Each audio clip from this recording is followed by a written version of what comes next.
ऐसे कई जगह पर ऐसा है कि कोई एक समुदाय का है, उसके पिताजी का नाम आ रहा दूसरे समुदाय का, उसको वोटर देखता नहीं है, फॉर्म रख लिए और साइन करके दे दिए, गया, फिर वो मुश्किल हो आती। स्पेलिंग मिस्टेक है, तो स्पेलिंग मिस्टेक का प्रॉब्लम यह है कि बंगाल में लॉजिकल डिस्क्रिपेंसी बोल के उसको कर दिए। तो इसलिए हम लोग जो ऐप क्रिएट करें उसमें एक बैठकर उसको एन्यूमरेटर जो फॉर्म है उसी तरह पर हम लोग लिख देंगे। वोटर का काम यह है कि सिर्फ उसको देखकर उसी तरह से उसको जो प्री प्रिंटेड फॉर्म आएगा उसको सही करके दे देना। और दूसरा क्या है कि उसमें एक सेक्शन है, अगर आपका नाम नहीं है 2002 में नहीं है, मतलब 2024 में आपका नाम है, तो मैपिंग कैसे करेंगे आप करेंगे अपने फादर मदर से करेंगे, या आपके ग्रैंडफादर ग्रैंडमदर उससे करेंगे, तो उनका नाम से लेके मैपिंग उसका भी अलग से उस फॉर्म में लिखा हुआ है। अगर आपका नाम है तो 2002 में नाम है, ये जगह पे नाम था, ये फुला है। तो ये ऐप हम लोग क्रिएट करें जिसमें पूरे महाराष्ट्र के 280 असेंबली कॉन्स्टिट्यूंसीज का 2002 का 2024 का रिकॉर्ड है। और ये बस यही है कि उसको बिठाकर हम उम्मीद करते हैं कि हमारे महाराष्ट्र में जहां हमारे पार्टी के एक्टिव यूनिट्स है वो लोग हेल्प डेस्क सेंटर बनाकर, बहुत से जगह पर मैपिंग हुई है, बहुत सी जगह पे भी होना बाकी है, मगर जो हमारी कोशिश एक ही है कि इस तरह से इसका सही इस्तेमाल हो।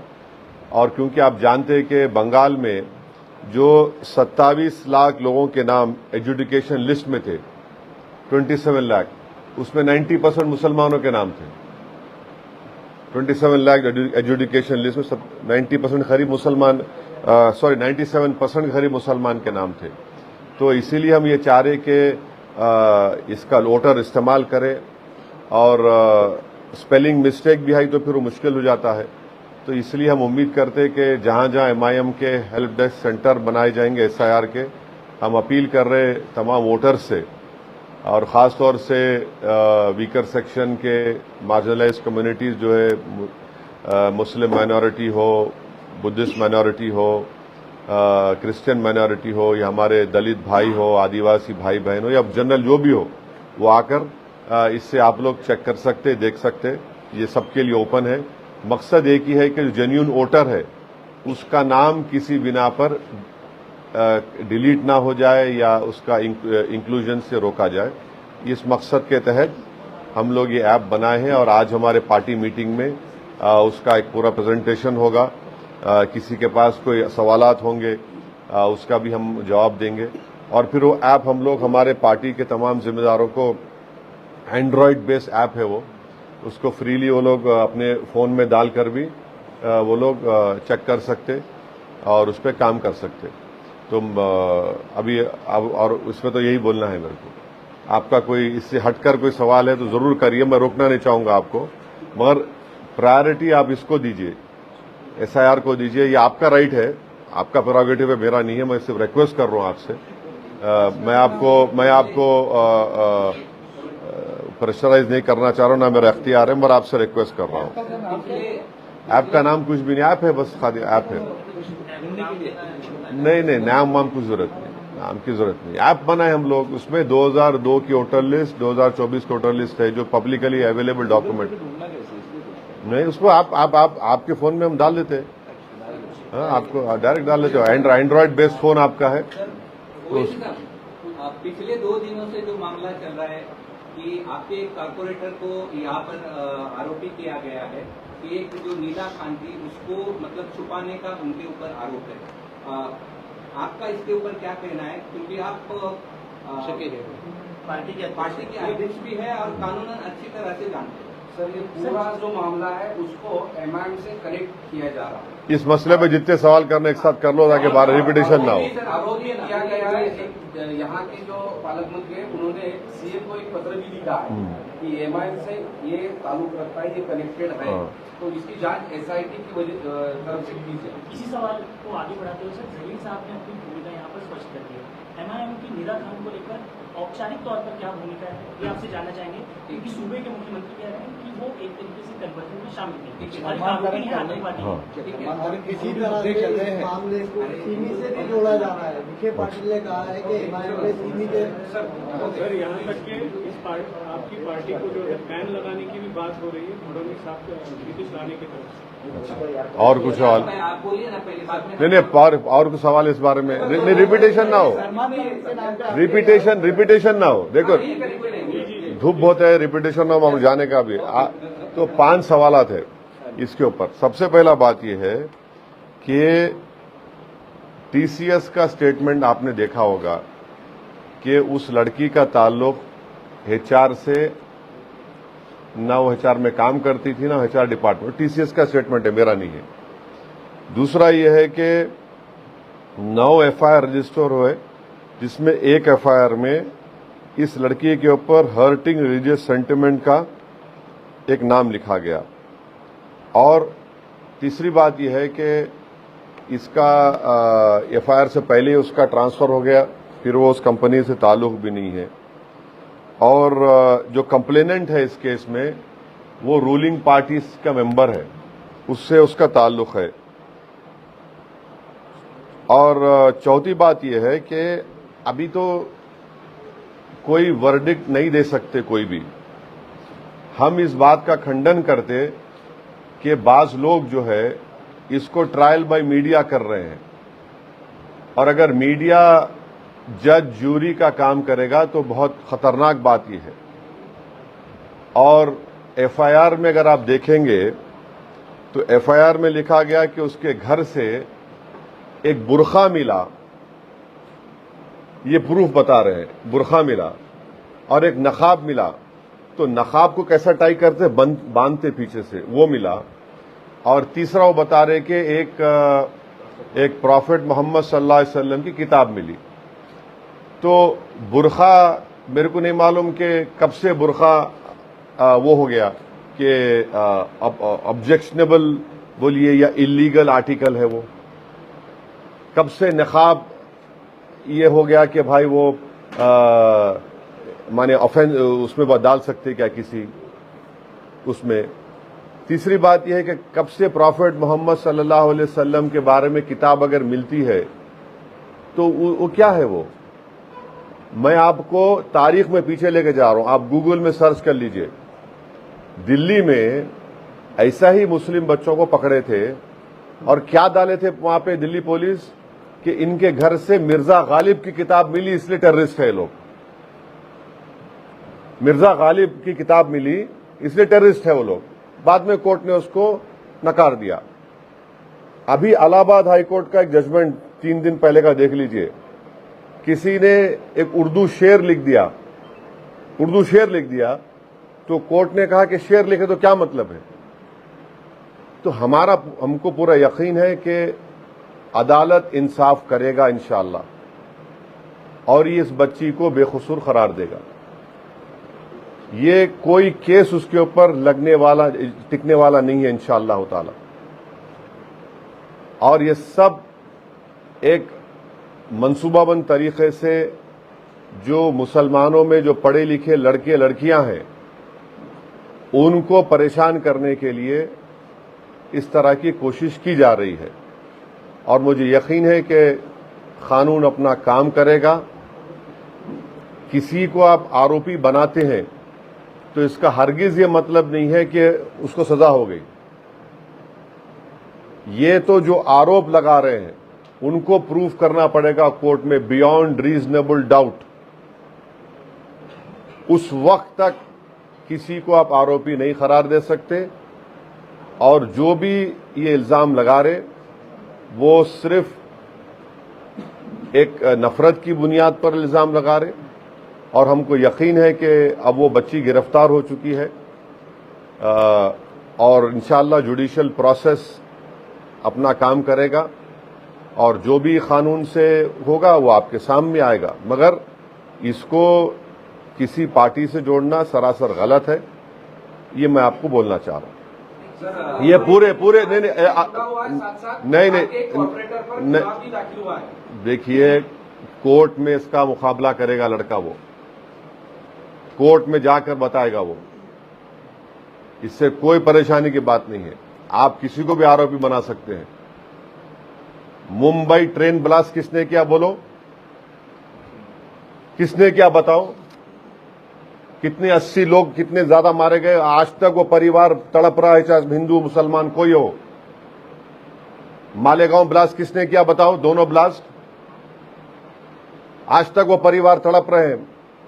जो लोग 8-8 साल 5-5 साल जेल में सड़ गए, जिनके लोग मारे गए, ना उनको इंसाफ मिला, जिनको पकड़कर जेल में डाले उनको इंसाफ मिला। तो हम आपसे रिक्वेस्ट कर रहे कि आप भी सोच लीजिए, मुंबई ट्रेन ब्लास्ट, मालेगांव के दोनों ब्लास्ट, ऐसा ही माहौल क्रिएट कर गया था। और बाद में जब नतीजा आया, आप लोग रिपोर्ट भी नहीं करते। आप लोग कभी उस परिवार के घर को गए जिसके मालेगांव में मारे गए, कि बताओ आज जजमेंट आया कि किसी ने नहीं किया, बताओ तुमको कैसा फील होता है? आपने कभी मुंबई ट्रेन ब्लास्ट के जो लोग मारे गए, जिसमें हमारे बड़ी तादाद में हमारे हिंदू भाई बहन थे, उनके घर गए, आप लोग पूछा आपने? यानी आपने जो लोग इल्जाम लगा रहे कि भाई आज कोर्ट का जजमेंट आया, फिर वो परिवार का क्लोजर ही नहीं हुआ। इसीलिए हम आपसे रिक्वेस्ट कर रहे हैं कि इतना उछल कूद मत करो। वो अंग्रेजी में कहावत है, jack in the box, jack in the box का किरदार अदा मत करो। नहीं, सुन लीजिए, आपको नहीं बोल रहे, आपको नहीं बोल आप नहीं, आपको नहीं सुन तो, अरे अरे हमको बोलने नहीं, हमको बोलने दीजिए। मैं आपके पूरे सवाल, मेरे को जवाब देने का इख्तियार है। आपको पसंद नहीं है तो छोड़ दो ना, दिल पे मत लो, गुर्दे पे लो। क्यों दिल पे ले रहे तुम? अरे छोड़ दीजिए ना, हम आपको जवाब दे रहे हैं। आपका सवाल करें, हम नहीं रोके आपको। हमारा जवाब अब मैं क्या वो जवाब भी आपकी तरीके से दूं क्या? ये हमारे को कहना है। अब इस सेट के कोई और सवाल है आपका? नहीं, अभी इस टॉपिक पे होगा, इसका नहीं, इस टॉपिक सभी लोग आप ही को टारगेट कर रहे हैं इस सब मामले में, ऐसा क्यों हो रहा है? लेकिन ठीक है, आपके अलग अलग टाइप आ रहे हैं और एमआईएम पे ही टारगेट किया जा रहा है आपको, इम्तियाज जलील जी को, आपकी पार्टी को। नहीं ठीक है, आप टारगेट करिए ना हमको, कम से कम बी टीम तो नहीं बोल रहे हैं। टारगेट करो, कोई बात नहीं, हम फेस करेंगे। हम बोल रहे सब झूठ है, ये हम बिल्कुल उसको रद्द करते हैं। इसको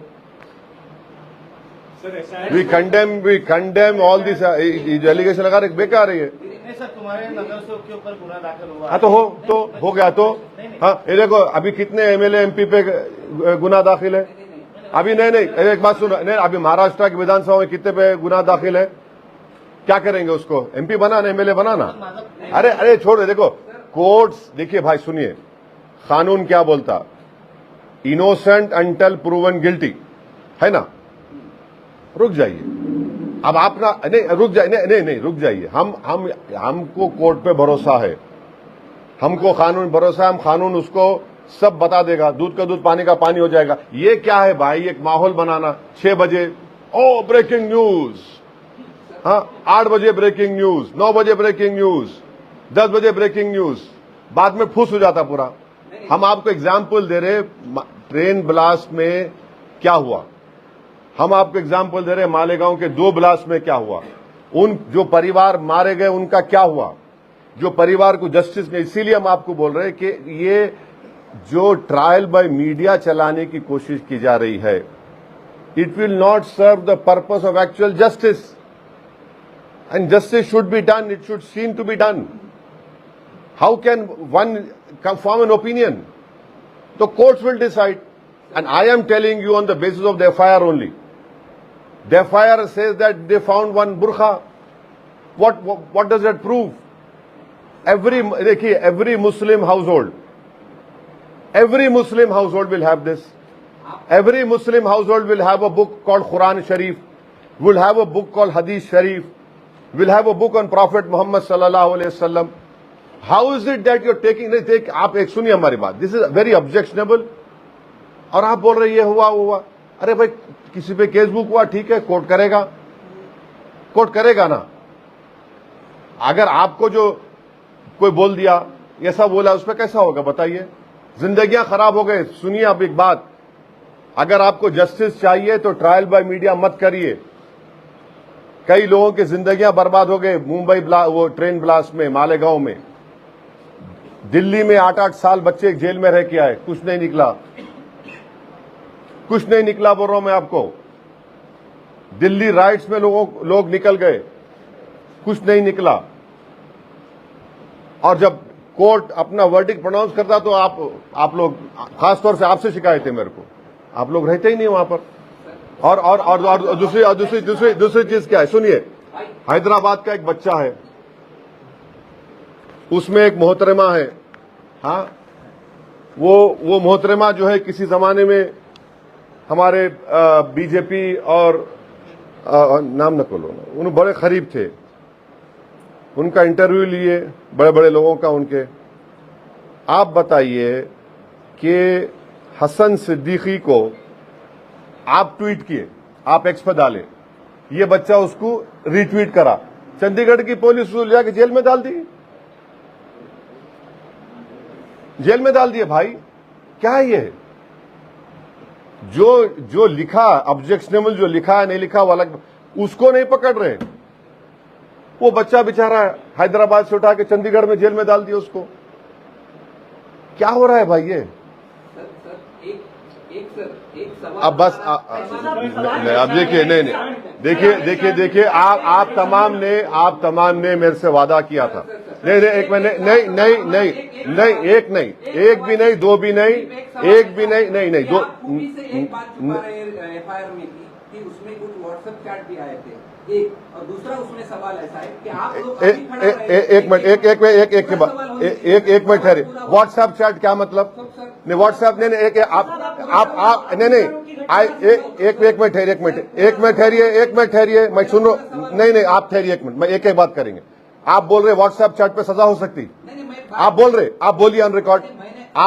नहीं, आपको जो लिख के दे रहे ना, उनको दिमाग समझाइए, उनको खान सुनो, मेरी बात सुनो। मैं इसलिए बोल रहा हूं कि जब भारत की पार्लियामेंट में 2023 में BNSS का जब कानून चल रहा था, तो सिर्फ हम दोनों अपोजिशन थे और एक BSP के मुसलमान साहब, कुरैशी साहब थे। 25 मिनट का भाषण दिया हूं BNSS पे मैं, मेरे को कानून मालूम। अगर देखो भाई, देखो, व्हाट्सएप चैट तुम्हारा भी निकाल लूंगा मैं। हाँ, अगर कोई व्हाट्सएप चैट में अपनी बीवी को बोल रहा आई लव यू, वो कोर्ट में होगा क्या? अरे सुनो, आप सुनिए, आप कुछ भी कर लो, कोर्ट है। सवाल मेरा पूरा ऐसा है कि आप अभी सब लोग उस लड़की के पीछे खड़े हैं, लेकिन आप बैरिस्टर है, कायदा से कानून सब जानते हैं। 25 दिन 21 दिन वो लड़की भाग रही थी, तो उसको छुपाने की वजह से पुलिस के सामने अगर वो दोषी नहीं है, तो आपने क्यों नहीं उनको सलाह दी कि आप पुलिस को जाकर? आपको कैसा मालूम हम छुपा के रखे? आपका अरे इल्जाम लगा जी, इल्जाम लगा। आप अगर आपकी बात सच है, तो फिर मालेगांव का जजमेंट गलत है। अगर तुम्हारी बात सच है, तो मालेगांव का जजमेंट गलत है। क्यों गलत है? क्योंकि किस पर इल्जाम लगा था? जिस पर इल्जाम लगा वो पार्लियामेंट की मेंबर भी बन गई। अब तुम बोलो, अरे छोड़ दे। हाँ, वो घर आपके कारपोरेटर हाँ, है जहां निदा खान, अरे भाई इल्जाम अरे क्या खाप पड़ा, मेरे को खाप पड़ा, हमारू खाप पड़ा क्या? अरे क्या प्रूफ हुआ? अरे प्रूफ हुआ तो कोर्ट प्रूफ करेगी ना, कोर्ट प्रूफ करेगी। पुलिस ने लेके गए कारपोरेटर को वहां पे। अरे भाई, आप कुछ भी कर लो, दलील भी तुम, वकील भी तुम, हुकूमत भी तुम, मीडिया भी तुम, आप जो करना है कर लो, कोर्ट तो है ना। आपके हिसाब से एक सवाल पूछता हूँ। मुसलमानों पे हो रहा है, लेकिन मीरा रोड की घटना में एक आदमी आता है, वो सीधे तौर पर कहता है कि हिंदू कौन है, मुसलमान कौन है, चाकू मार के जाता है। इस घटना आप एक तरफा, हाँ बिल्कुल, नहीं, बिल्कुल उसको कंडेम करो आप, हम कंडेम करें उसको बिल्कुल। अरे एक बात सुनिए, एक बात सुनिए। देखिए, ये मेरे कोई लॉयल्टी का टेस्ट नहीं है, ना आपको कोई राइट है मेरे से लॉयल्टी टेस्ट पूछने का। पहलगाम का हुआ तो सबसे पहले मैं खड़े होकर कंडेम किया हूं। आपको कोई राइट नहीं है किसी को, मैं खुला बोल रहा हूं आपको। कंपल्सरी कर दिया गया सर देश में। हाँ हाँ, वंदे मातरम कंपल्सरी कर दिया गया। वंदे मातरम के बारे में थोड़ा सवाल लंबा कर दिया बाप, अब सुनना पड़ेगा आपको, अब आपको सुनना पड़ेगा, बहुत तकलीफ होंगी आप लोगों को। हाँ सुनिए अब आप। उसके बाद एक और सवाल। नहीं, एक और सवाल है, अभी सुनो सुनो सुनो सुनो। वंदे मातरम पे पार्लियामेंट में मैंने भाषण दिया था, आपने सुना होगा उसको। अब आप सुनिए क्यों मैं बोल रहा हूं उसके बारे में। पूरी किताब का एक हिस्सा पढ़ के सुनाता हूं मैं आपको।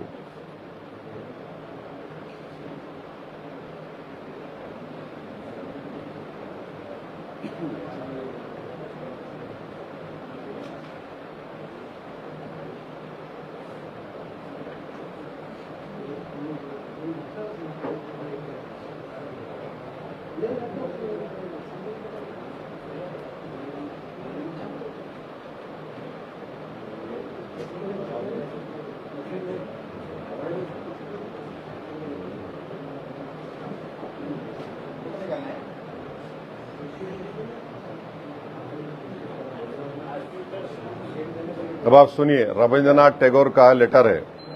किसको लेटर है? नेताजी सुभाष चंद्र बोस को।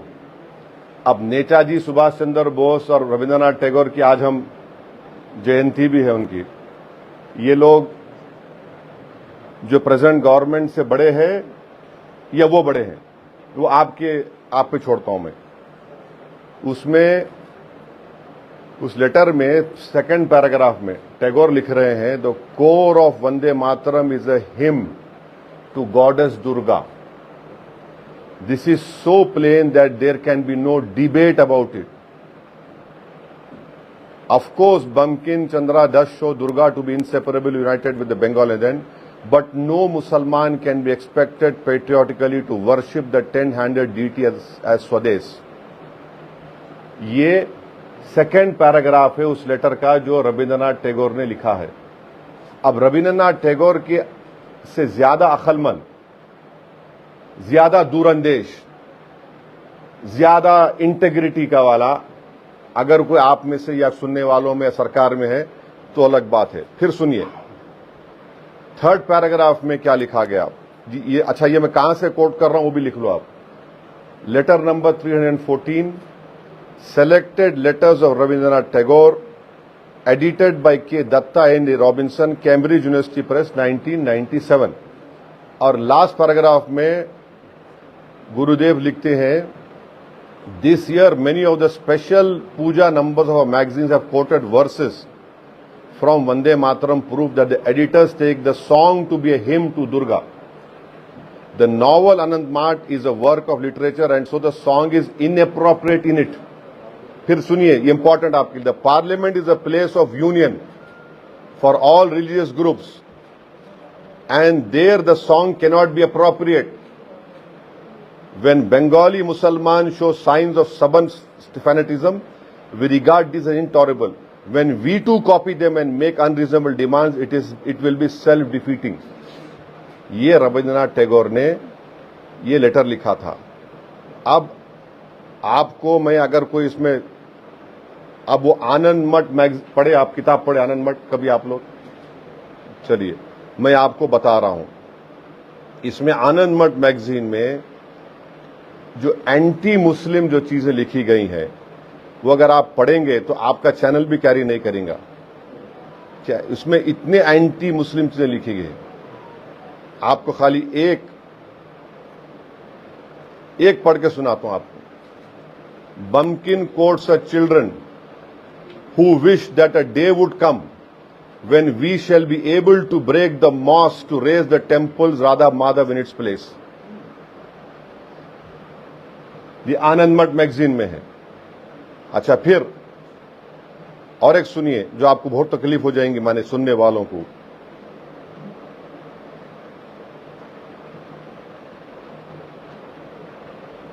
ये सुनिए, chapter 13 Part 3 of the novel describes a scene when the English army has been defeated. सुनिए आप लोग। And Sanatan commanders want to attack the capital, but they are informed that they are all out looting. The villages are unprotected now. They will now pillage the Musalman villages and silk factory return home. You will not find anyone now. इसमें कई examples है इस magazine में, इस आनंद मठ किताब में, जो अच्छा फिर आनंद मठ में बंकिम चंद्र साहब जो है अंग्रेजों की तारीफ कर रहे, अंग्रेजों की तारीफ कर रहे हैं। और इसमें आपको मैं कहां से कोट कर रहा हूं, मैं वो ही बोल देता हूं आपको। Sen Gupta, Naresh Chandra, translator, abbey of bliss, Padmini Mohan Yogi, Calcutta. ये इसमें आप पढ़ लीजिए, क्योंकि अगर मैं पढ़ूंगा तो आपको, उनको, गवर्नमेंट को, सुनने वालों को बहुत ज्यादा पेट में दर्द होगा। और उसमें क्या लिखिए,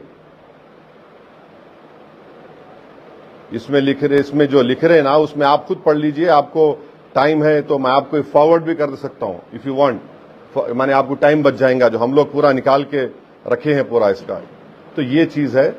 और एक बात याद रखिए, मैंने इस बात को कहा है, क्या कहा है,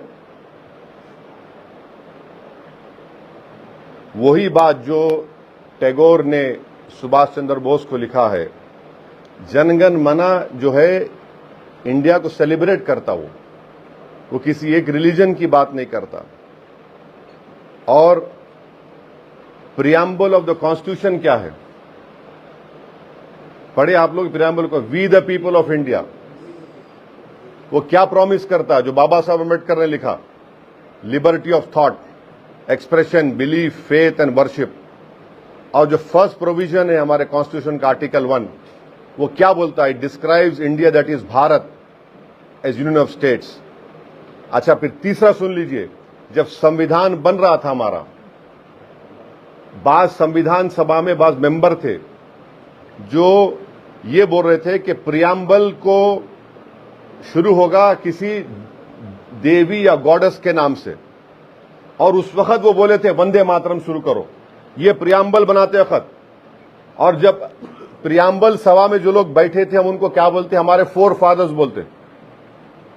उनकी अकल, उनका इस देश से देशभक्ति, मोहब्बत नरेंद्र मोदी आरएसएस से बढ़ के थी, और हमसे भी बढ़ के थी। क्या लिखा, कहा, वो फेल हो गया, वो हार गए लोग। बास क्या चाहते थे कि in the name of God, वो भी हार गए। बास बोले कि नहीं, replace it's citizens with her citizens. पूरे अमेंडमेंट डिफीट हो गए, 3 अमेंडमेंट जो हमारे संविधान बना रहे थे। तो इंडिया क्या है, दैट इज भारत। भारत क्या है, उसकी जनता। ये देश का नाम किसी देवी देवता के नाम से नहीं है ना, ये कोई किसी समुदाय के नाम पे तो नहीं चलता है। ये देश का कोई रिलीजन नहीं है, ये देश तमाम रिलीजन को मानता भी है, और ये देश उनको ही मानता जो किसी भगवान खुदा अल्लाह को नहीं मानते। इसकी खूबसूरती है। आपके सवाल का जवाब ये है। अभी बस, अभी जाने दीजिए, अंदर अंदर अंदर अंदर अंदर लोग बैठे हैं। Thank you. हाँ, एसआईआर प्रशासनिक प्रक्रिया है, उसे एनसीआर, एनआरपी और सीए तक जोड़ के देखना कहाँ तक सही। देखिए, मैंने पार्लियामेंट में ये बात कही है कि वेरी अनफॉर्चुनेट है कि एसआईआर को एनपीआर, एनआरसी से जोड़ दिया गया, सिटीजनशिप से जोड़ दिया गया, जो उनको इख्तियार नहीं है। मिनिस्ट्री ऑफ होम अफेयर्स के पास, आप लॉ की किताब उठाइए, लॉज की, एनपीआर, एनआरसी जो होगा वो एमएचए करेगा, मगर इसको आपने जोड़ दिया ये एसआईआर को सिटीजनशिप से। ये है भी नहीं। लाल साहब का एक केस है बॉम्बे का, उसमें सुप्रीम कोर्ट का जजमेंट है, उसको नहीं जोड़ सकते बोल के आप। अब वो केस भी याद नहीं, नाम याद नहीं आ रहा, वो मुंबई में ऐसा ही हुआ था, किसी मुसलमान साहब का नाम का था, वो सुप्रीम कोर्ट का जजमेंट है उसमें। तो अनफॉर्चुनेट है, मगर ये हो सकता है, ये हो सकता है। और आप जानते हैं कि पूना में क्या हुआ, मुंबई में क्या हुआ। जो हमारे बंगाली स्पीकिंग इंडियंस थे, उनको प्लेन में बिठाकर बंगाल में उतार के बीएसएफ वालों ने ले जाकर बॉर्डर में छोड़ दिया। और फिर आप ये भी जानते कि आसाम के मुख्यमंत्री भारत के अभी डीज्योर या डिफैक्टो नहीं मालूम, दोनों में से एक, वो फॉरेन मिनिस्टर बने हुए हैं। उन्होंने एक चैनल को इंटरव्यू देते हुए कहा, कौन सा चैनल है जो तुम सवाल कर रहे थे, तुम्हारे चैनल को बोला, हाँ नाम नहीं लूंगा, उस चैनल को बोला कि हम तो रात के अंधेरे में 1000 लोगों को छोड़ के आ गए और बांग्लादेश के गवर्नमेंट ने हमारे एम्बेसडर को बुला लिया। ये क्या बोल रहा है? आप रात के अंधेरे में छोड़ दिली जाके, और वो वापिस आ गया। तो इसलिए एसआईआर बहुत इंपॉर्टेंट, ये सिर्फ वोट डालने का नहीं है, ये आप अनफॉर्चुनेटली गलत है, ये सिटीजनशिप से उसको जोड़ रहे। तो हम उम्मीद करते हैं कि महाराष्ट्र की जनता एमआईएम पार्टी जो ऐप क्रिएट करी, इससे फायदा उठाएंगे, अपने नामों का सही इंक्लूजन करवाएंगे और हम उम्मीद करते कि हम हमको क्रिटिसाइज करिए, हमको आपका राइट है, मगर इसको राइट वे में सोचिए। ये ऐप है जिसमें 2002 की वोटर लिस्ट में जिसका नाम है वो है, 2024 का नाम है, और जैसा मैंने कहा कि एपिक नंबर से, इलेक्टर के नाम से, उनके फादर के नाम से ये तमाम चीजें निकल के आएगी। 5-6 मिनट में मैपिंग हो जाएगी आपकी। और मैं रिक्वेस्ट करूंगा कि इम्तियाज जलील साहब जब ये एसआईआर का ये शुरू करेंगे, और एक काम कर सकते अपन, आप लोग आते नहीं आते नहीं मालूम, आप लोग 5 बजे हमारे दारुसलाम पे आ जाओ, आप लोग जो औरंगाबाद के, आपका नाम बोलो, हम आपको वहीं कहीं खटाखट खटाखट बता दें, आपको बताते आप क्या है ये। हाँ डेमो करेंगे, डेमो आपके नाम के साथ, और आपका नाम 2002 में नहीं है तो फिर ब्रेकिंग न्यूज नहीं होना है, मजाक करो। तो 5 बजे आ जाइए आप लोग, हम आपको उसका डेमो दिखा देंगे। सवालात हो गए ना पूरे? Thank you.